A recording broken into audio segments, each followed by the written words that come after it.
உலகெங்கும் நிறைந்திருக்கும் தமிழ் நேயர்கள் அனைவருக்கும் எமது மனமார்ந்த வணக்கம். நான் உங்கள் ஜோதிடர் அந்தியூர் சுதாகர், பாரம்பரிய முறை ஜோதிட ஆராய்ச்சியாளர். இன்று நாம் காணக்கூடிய தலைப்பு மிதுன ராசி அன்பர்களுக்கு 2024 வருடம் மே மாதம் 1ஆம் தேதி ஆகக்கூடிய குரு பகவானது பயிற்சி உங்களுக்கு எப்பேற்பட்ட மேன்மையை தரப்போகுதுன்றதையும் இந்த காணொளியில் நம்ம பார்க்கலாம். நம்ம சேனலை சப்ஸ்கிரைப் பண்ணாதவங்க பண்ணிக்கோங்க, பெல் பட்டனை கிளிக் பண்ணி ஆல் ஆப்ஷனை கொடுத்துக்குங்க. அப்போ தான் அடுத்தடுத்த காணொளிகள் உங்களுக்கு உடனடியாக வந்து அடையும். மிதுன ராசி அன்பர்களே, வாழ்க்கையில் உங்களது ராசியினுடைய அதிபதி புதன், அந்த புதன் பகவானாகப்பட்டவர் உங்களுக்கு பார்த்திங்கன்னா புத்திசாலித்தனமும் சிறந்த அறிவாற்றலையும், தான் எந்த இடத்துக்கு போனாலும் அந்த இடத்துல வில் அம்பு மாதிரி வளைஞ்சி கொடுக்கக்கூடிய மனசும் யதார்த்தமான தெய்வ சிந்தனையும், அது மட்டும் கிடையாது, உண்மையான உழைப்பும் உங்ககிட்ட எப்பவும் நிறைஞ்சிருக்கும். அப்பேற்பட்ட உங்களுக்கு கடந்த காலகட்டங்களில் லாபஸ்தானத்தில் குரு பகவான் இருந்தார். லாபத்தில் குரு பகவான் இருந்தாலே 7ஆம் இடத்திற்கு அதிபதி, அவர் 10ஆம் இடத்திற்கு அதிபதி, சிறந்த மேன்மைகளை தருவார்னு சொல்லுவாங்க. அந்த வரிசையில் அந்த 11இல் இருந்த குரு பகவான் ஓரளவுக்கு மேன்மையை தரக்கூடிய அற்புத ஸ்தானத்தில் தான் இருந்தார். அது என்னவோ அந்த ராகு பகவான் அவரது இணைப்பு, அந்த 2 இணைவும் கொஞ்சம் உங்களுக்கு கொடுக்க வேண்டிய சில நல்ல விஷயங்களை கொடுக்க முடியாத நிலை. இப்போ 11இல் இருந்து விரயஸ்தானத்திற்கு 12ஆம் இடத்திற்கு வருதே தெரியலையே. அப்போ 12ஆம் இடத்துக்கு வரும் பொழுது நமக்கு அது பாசிட்டிவாக நெகட்டிவான்ற குழப்பம் உங்களுக்குள்ளே இருக்கும். கண்டிப்பாக குரு நின்ற இடத்தை கெடுப்பார்ன்றது உண்மைதான். எப்போவுமே குரு அந்தணன் தனித்து நின்றால் நின்ற இடம் பால்னு சொல்லுவோம். அப்போது அவர் 12ஆம் இடத்துல நிற்கிறதுனால ஒன்றும் பிரச்சனை இல்லை. அப்போது அந்த இடம் பிளாக் ஆகிடும். அந்த இடம்ன்றது என்ன, உங்களுக்கு விரைய சம்மந்தப்பட்ட இடம், அதையும் தாண்டி வாழ்க்கையில் நாம் இழக்கக்கூடிய இழப்புகள் சார்ந்த இடம். இது எல்லாமே அந்த இடத்துல போய் குரு பகவான் உட்காரும் பொழுது என்னென்னா, குறிப்பாக சொல்லணுன்னா அந்த இடத்துல நின்று அவர் பார்க்குற இடத்துக்கு பவர் கொடுத்துருவார். அப்போது அவர் நின்று பார்க்கக்கூடிய இடத்தில் அற்புத மேன்மைகள் உண்டாகுன்றது உண்மை. அப்போ அவர் அந்த இடத்துல உட்காரக்கூடிய ஸ்தானம், அந்த ஸ்தானாதிபதி யாருன்னு பார்த்தீங்கன்னா உங்களுக்கு 7ஆம் இடத்திற்கு அதிபதியும் 10ஆம் வீட்டிற்கு அதிபதியும். ஆக உங்களுக்கு நான் சொல்ல போகிறது என்னென்னா, அந்த 10ஆம் வீட்டிற்கு அதிபதி 12இல் உட்காரும் பொழுது குரு பகவானாக இருக்கிறதுனால இந்த தருணத்தில் நீங்கள் செய்ய வேண்டிய வேலைகள், செய்யக்கூடாத வேலைகள் என்னென்னு பார்த்தீங்கன்னா, எதுலையும் பெரிய லெவலில் அகலக்கால் வச்சு இன்வெஸ்ட்மெண்ட் பண்ணுறதோ, அடுத்தவங்களை நம்பி ஜாமீன் கையெழுத்து போடுறதோ, அது மட்டும் இல்லாமல் ஒரு விஷயத்தை முழுமையாக தெரியாமல் அதை பற்றி சடனாக முடிவெடுத்து கமிட்மெண்ட் பண்ணுறதோ இருக்கக்கூடாது. இது இருந்ததுன்னா 100% குரு பகவான் உங்களுக்கு பாதகமாயிடும். 1. 2வது, 7ஆம் இடத்திற்கு அதிபதி அவர் தான். கண்டிப்பாக கணவனுக்கு மனைவி, மனைவிக்கு கணவன் சார்ந்த விஷயங்களில் ரொம்ப எச்சரிக்கையுடன் இருக்கணும். ஏன்னா பேசக்கூடிய பேச்சிலிருந்து, கொடுத்த வாக்கிலிருந்து, செய்யக்கூடிய செயல் வரைக்கும் ஞாபகம் வச்சு கரெக்டாக மேனேஜ்மெண்ட் பண்ணிக்கங்க. அசால்ட்டாக நினச்சி ஏதாவது ஒன்று பேச போனீங்கன்னா அது தேவையில்லாத சலிப்பு சங்கடங்களை உண்டாக்கிடும். அதனால் இதில் எச்சரிக்கை இருந்தால் போதும், அழகாக சரி பண்ணிடுவீங்க. ஏன்னா மிதுன ராசி அன்பர்கள் எப்பவுமே யதார்த்தம் மட்டுமல்ல, பாசத்துக்கு அடிமையானவர்கள். அது மட்டும் கிடையாது, ஒருத்தர் மேலே அன்பு வச்சுட்டிங்கன்னா அவங்களுக்காக எதையும் இறங்கி செய்வீங்க. ஆனாலும் உங்களுக்கு கடந்த கண்டகச்சனி, அஷ்டமச்சனி எல்லாம் கடந்து இப்போ தான் சனி உங்களுக்கு 9ஆம் இடத்துக்கு வந்திருக்கார். அதனால் கடந்த காலகட்டங்களில் நிறைய மன உளைச்சலும், சிலர் தொழில் சார்ந்த ரீதியில் இழப்புகளையும், அதையும் தாண்டி வாழ்க்கையில் இதுவரைக்கும் நான் இந்த நிலைக்கு ஆளாகவே நான் நினச்சி கூட பார்க்கல, கடந்த 5 வருஷத்தில் அவ்வளோ பிரச்சனைகளை நான் சந்திச்சிட்டேன், இந்த நிலை எதிரிக்கு கூட வரக்கூடாதுன்ற அளவுக்கு நீங்கள் மற்றவங்களுக்கு கணக்கு போட்டு கொடுத்த கணக்குகள் எல்லாமே அவங்க அதை இறங்கி செய்து சக்ஸஸ் அடைஞ்சாங்க.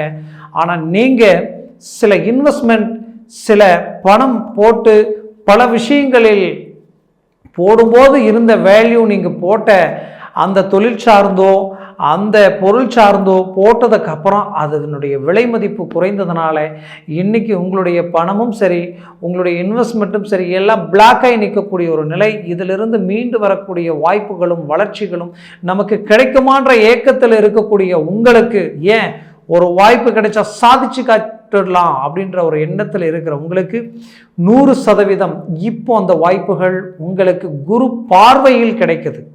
குரு 12ஆம் இடத்தில் நின்றால் சற்று விரயங்களும் சுப விரயங்களும் தெய்வத்துக்கு சம்மந்தப்பட்ட விரயங்கள் ஒருபுறம் கொடுத்தாலும் மறுபுறம் அவர் பார்க்கக்கூடிய இடத்திற்கு ஒரு நல்ல பலன் உண்டு. அவர் எங்கே பார்க்காருன்னு பார்த்தீங்கன்னா ரிஷபத்தில் நிற்கக்கூடிய குரு பகவானது பார்வை உங்களது 4ஆம் வீடு. 4ஆம் வீடுன்றது சுகஸ்தானம். சுகஸ்தானம்ன்றது வந்து பார்த்தீங்கன்னா உங்களுடைய சந்தோஷம் நிம்மதியை சார்ந்த இடம், குறிப்பாக ஆரோக்கியத்திற்கு சார்ந்த இடம், அதையும் தாண்டி அந்தஸ்து மரியாதை சார்ந்த இடம், வண்டி வாகனங்கள் சார்ந்த இடம், குறிப்பாக சொல்லணும்னா பூமி மனையை சார்ந்த இடம், இதை எல்லாத்தையும் தாண்டி தாயினுடைய வீடு, தாய் சார்ந்த இடம். அப்போது இந்த இடத்தை குரு பகவான் பார்க்கறதுனால இதை சார்ந்த விஷயங்கள் எல்லாமே உங்களுக்கு கைகூடி வரும். அப்போது உங்களுடைய அந்தஸ்து பெருகும், மரியாதை பெருகும், பெரிய லெவலில் ஒரு இலக்குகள் உண்டாக்குவீங்க. கடந்த காலகட்டங்களில் பட்ட கஷ்டத்துக்குண்டான பலன் அடைவீங்க. சொந்தம் பந்தம் உற்றார் உறவினர்களுக்கு எதிரில் ரொம்ப கஷ்டங்களை சந்தித்து வாழ்க்கையில் சாதிக்கணுன்ற ஒரு லட்சியத்தில் நிற்கிற உங்களுக்கு இந்த தருணத்தில் பார்க்கக்கூடிய இந்த கிரக பார்வை உங்களுக்கு முழு பலனை கொடுக்கும். ஏன் இது இவ்வளோ போல்டாக சொல்கிறேன்னா, ஒரு மனிதனுக்கு ஒவ்வொரு உலகத்தில் பிறந்த இந்த அமைப்பு உங்களுக்கு பார்த்தீங்கன்னா 3ஆம் இடத்தை சனி பகவான் பார்க்கிறார். 3ஆம் இடத்தில் சனி பகவானது பார்வையில் விழும் பொழுது அந்த இடம் உங்களுக்கு எது? சூரிய பகவானது வீடு. அப்போ உங்களுடைய முயற்சிகள் பலப்படும். அப்போ சனி பகவான் பலமாக இருக்கார். இது எல்லாத்தோடும் உங்களுக்கு டாப் லெவலில் இருக்கிறது என்னன்னா 10ஆம் இடத்துல கேதுவும் 10ஆம் இடத்துல ராகு பகவானும் 4ஆம் இடத்தில் கேது பகவானும். அப்போ இந்த 10இல் தொழில் சம்பந்தப்பட்ட இடத்தில் ராகு இருக்கும் பொழுது தொழில் உங்களுக்கு ஹை ஸ்பீடாக இருக்கும். தொழிலில் நீங்கள் முயற்சி பண்ணால் பெரிய இலக்குகளுக்கு கொண்டு போயிடலாம், உயர்தரமான மேன்மைகளை உண்டாக்கிடலாம். வாழ்க்கையிலே அந்த கேது பகவானை பார்க்கக்கூடிய குரு பார்வையால் கேது ஞானகாரகன் மோட்சம் அடைவார். மோட்சம்ன்றது அந்த இடத்துல இருக்கக்கூடிய அந்தஸ்து மரியாதை, உங்களுடைய வளர்ச்சி, உங்களுடைய முன்னேற்றம், பூமி சம்பந்தப்பட்ட பிரச்சனைகள், அது மட்டும் கிடையாது, டாக்குமெண்ட் சார்ந்த சிக்கல்கள் எது இருந்தாலும் சரி செய்திருவீங்க. ஏன்னா கடந்த காலகட்டங்களில் நீங்கள் ஏதோ ஒரு விதத்தில் அட்வான்ஸ் கொடுத்து எக்ரிமெண்ட் போட்டு என்னுடைய அந்த சொத்து ரீதியில் வரக்கூடிய அந்த கிரையை என்னால் பண்ண முடியலைங்க, அந்த ப்ராப்பர்ட்டி என் கைக்கு வரல, அதில் இந்த மாதிரி சிக்கல் இருக்குது அப்படின்னு நினச்சி வருத்தத்தில் இருக்கிற உங்களுக்கு அது இந்த தருணத்தில் சரியாயிடும். அதே நேரத்தில் தாய், உங்களுடைய அம்மா, அவங்களுடைய ஆரோக்கிய ரீதியில் இருக்கக்கூடிய பாதிப்புகள் சரியாகக்கூடிய ஒரு தருணமாக அமையும். அதே நேரத்தில் குரு பகவான் அஷ்டமாதிபதியும் கூட. அப்போது ஆரோக்கிய ரீதியில் உங்களுடைய ஆரோக்கியத்திலேயே நீங்கள் எச்சரிக்கையாக இருக்கணும். இந்த குரு பெயர்ச்சி ஆனதுமே நீங்கள் செய்ய வேண்டிய முதல் வேலை என்னென்னா, உங்களுடைய ஆரோக்கியத்தை ஹாஸ்பிட்டலுக்கு போய் முழுமையான செக்கப் ஒன்று பார்த்துக்கிறது ரொம்ப நல்லது. அது எந்த டெஸ்ட்டாக இருந்தாலும் சரி, உங்களுடைய சுகர்லேருந்து பிபியிலிருந்து நமக்கு எல்லாமே கரெக்டாக இருக்கா அப்படின்றது A to Z எல்லாமே ஒரு செக் பண்ணிக்கோங்க. அதே போல் தாய் 4ஆம் வீடு, தன் தாயினுடைய வீட்டையும் அஷ்டமாதிபதி பார்க்கிறார். அப்பொழுது அவங்களையும் கொஞ்சம் நாம் ஆரோக்கிய ரீதியில் தெளிவாக பார்த்துக்கிறது ரொம்ப நல்லது. அதையும் தாண்டி வண்டி வாகனங்களில் நீங்கள் செல்லும் பொழுது மிக உஷாராக போகணும், எச்சரிக்கையாக போகணும், வரணும். அது ரொம்ப அவசியம். ஆக மிதுன ராசி அன்பர்களுக்கு இந்த ஒரு சில விஷயங்களில் நீங்கள் எச்சரிக்கையாக இருந்தால் போதும்.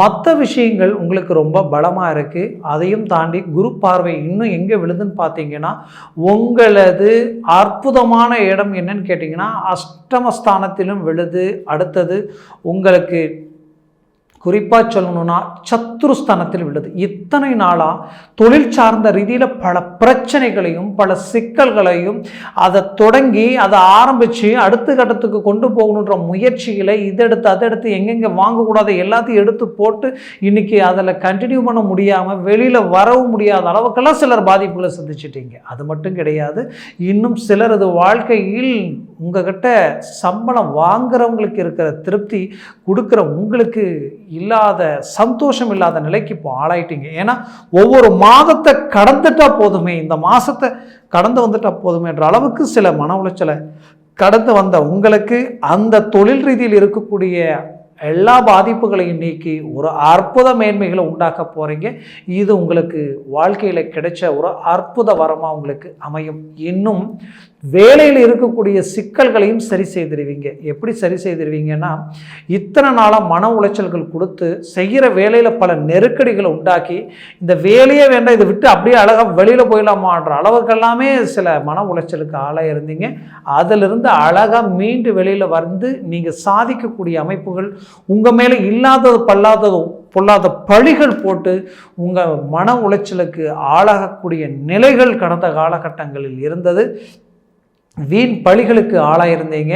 அது எல்லாத்தையும் சரி செய்யக்கூடிய ஒரு காலமாக இந்த தருணம் உங்களுக்கு அமையும். மேற்கொண்டு அரசு உத்தியோகத்தில் இருக்கிறவங்க விஆர்எஸே வாங்கிலாம்ன்ற அளவுக்கெல்லாம் சிலருக்கு மன உளைச்சல்கள் கொடுத்துருக்கும். கவலைகள் வேண்டாம்.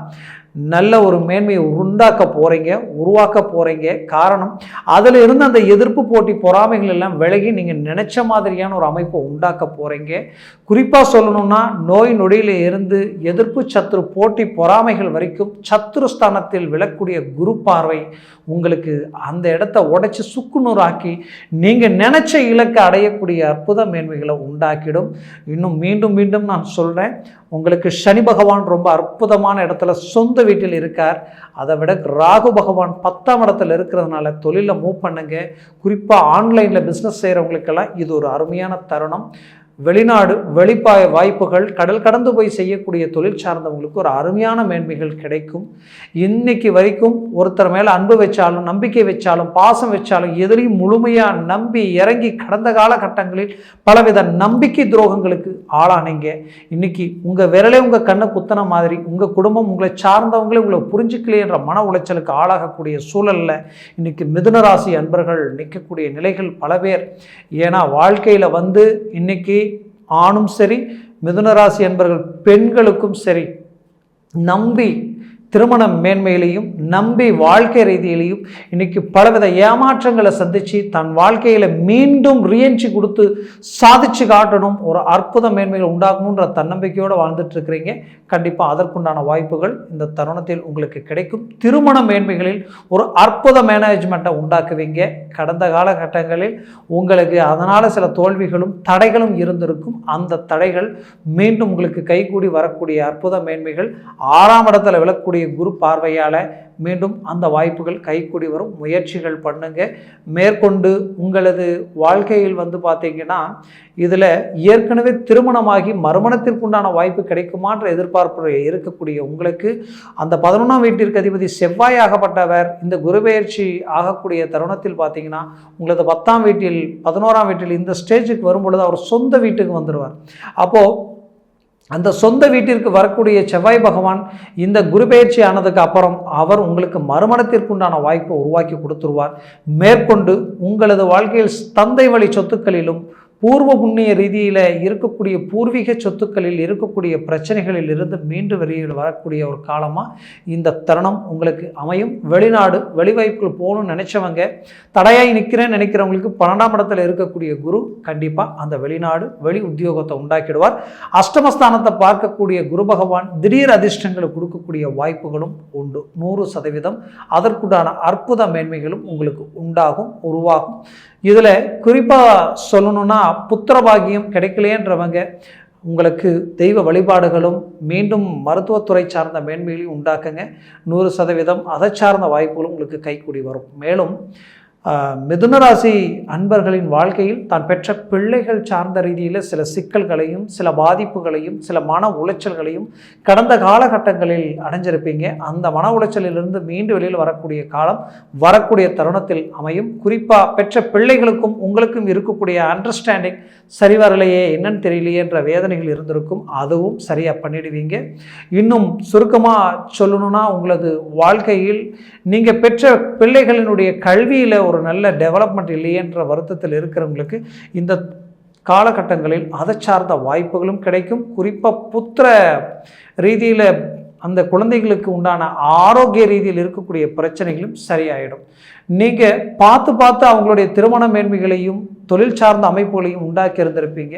அது எல்லாமே சில சிக்கல்களுக்கு ஆளாகிற அளவுக்கு இருக்கே, இது மீண்டு வருமா, நல்ல ஒரு இலக்கு அடைவாங்களான்ற குழப்பத்தில் இருக்கக்கூடிய உங்களுக்கு கண்டிப்பாக 100% அதை சார்ந்த மேன்மைகளும் அவங்களுக்கு உண்டாகும். அது மட்டும் கிடையாது, உங்களுக்கு உறவு முறையில் கூட பிறந்தவங்களால் பலவிதமான சிக்கலை சந்திச்சிருப்பீங்க, மன உளைச்சலுக்கு ஆளாயிருப்பீங்க, சலிப்பு சங்கடங்கள் சார்ந்த சில ரொம்ப கடினமான வழிகளை கடந்து வந்திருப்பீங்க. கண்டிப்பாக சொல்கிறேன், உங்களை புரிஞ்சிக்காதவங்க, உங்களை தவறுதலாக விமர்சனம் பண்ணவங்க எல்லாருமே ஏன் இப்படி பேசணும், ஏன் இப்படி பண்ணோன்ட்டு நினச்சி வருத்தப்படக்கூடிய அளவுக்கு உங்களுடைய வளர்ச்சியும் முன்னேற்றங்களும் இந்த தருணத்தில் உங்களுக்கு மீண்டு அமைச்சு வரும். வெளிநாட்டில் வேலை செய்கிறவங்களுக்கு நல்லா தான் போயிட்டு இருந்தது, நல்ல வளர்ச்சி அடைஞ்ச திடீர் சரிவுகளால் இடம் புரியாத வழி வேதனைகளும் நம்பிக்கை துரோகங்களும் சந்தித்து நிற்கிறேன், இதிலிருந்து மீண்டு வெளியில் வர எனக்கு வழி கிடைக்குமா, வாய்ப்பு கிடைக்குமான்ற வருத்தத்தில் இருக்கிற உங்களுக்கு 100% அதை சார்ந்த வாய்ப்புகளும் பிறக்கும், வழிகளும் கிடைக்கும். கவலைகள் வேண்டாம். மொத்தத்தில் உங்களுக்கு கிடைச்ச ஒரு வரம், ஒரு பாக்கியமா இந்த 2024ஆம் வருடமும் ப்ளஸ் 25ஆம் வருடம் வரைக்குமே இந்த ஒரு வருட காலம் உங்களுக்கு கிடைச்ச ஒரு பாக்கியமாக உங்களுக்கு அமையும். மேற்கொண்டு நான் சொன்ன இந்த பலன்கள் எல்லாமே கோச்சார ரீதியினுடைய அடிப்படையில் சொல்லியிருக்கிறேன். ஜனன ஜாதகத்தில் திசா புத்திகள் இருக்குது. அந்த திசா புத்திகள் இன்னும் பலமாக இருந்தால் எதை பற்றியும் நீங்கள் கவலைப்பட வேண்டாம், அருமையாக சாதிக்கலாம். அதே நேரத்தில் இந்த குரு பகவான் அதே இடத்துல ஒரு 4 பரலுக்கு மேலே ஒரு 7 பரல் வரைக்கும் இருந்துருச்சுன்னா டாப் லெவலில் உங்களுக்கு பலன் அளிக்கக்கூடிய நிலை உருவாயிடும். 12 குரு மறைந்தாலும் அதை பற்றி கவலையே இல்லை வாழ்க்கையில். இதை விட ஒரு எனக்கு யோகமே இல்லைன்ற அளவுக்கு அந்த 7 பரல்கள் வரைக்கும் அமைஞ்சிருச்சுன்னா ஃபஸ்ட் கிளாஸாக இருக்கும். இல்லை அதுக்கும் 4க்கும் கம்மியாக வரும் பொழுது தான் நம்ம கொஞ்சம் எச்சரிக்கையாக மூவ் பண்ணணும். அதனால் உங்களுடைய ஜனன ஜாதகத்தை பாருங்கள், அதில் இருக்கிற திசா புத்திகளும் இந்த சர்வாஷ்ட வர்க்க பரல்களையும் கண்டு அதை சார்ந்த முடிவுகள் எடுங்க. 100% வெற்றிகள் கிடைக்கும். பார்க்கணும்னு நினச்சிங்கன்னா கீழே இருக்கக்கூடிய கான்டாக்ட் நம்பருக்கு கால் பண்ணி முன்பதிவு செய்து வாட்ஸ்அப் மூலமாக உங்கள் ஜாதகத்தை அனுப்பி தெளிவாக விவரமாக கேட்டு தெரிஞ்சுக்கிங்க. ஆக உங்களுடைய வாழ்க்கையில் ரிஷபத்தில் இருக்கக்கூடிய குரு பகவான் மிகுந்த மேன்மைகளை உங்களுக்கு உண்டாக்குவார். ஆக மிதுனராசி அன்பர்களின் வாழ்க்கை வளமாக அமைந்திட எமது மனமார்ந்த வாழ்த்துக்கள். நன்றி, வணக்கம். மீண்டும் சந்திக்கலாம்.